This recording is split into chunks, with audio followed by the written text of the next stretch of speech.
Lion Nord fully automatic pipe cutting production line is a complete system designed for the automated cutting of pipes in large quantities.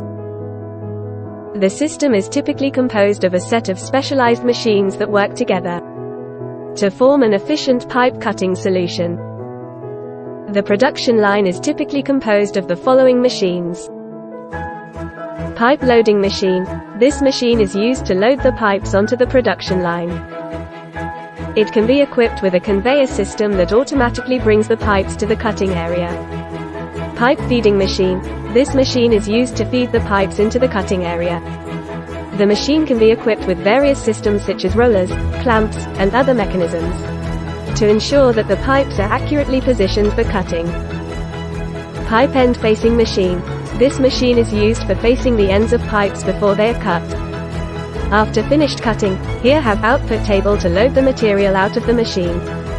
For more information, please contact us directly.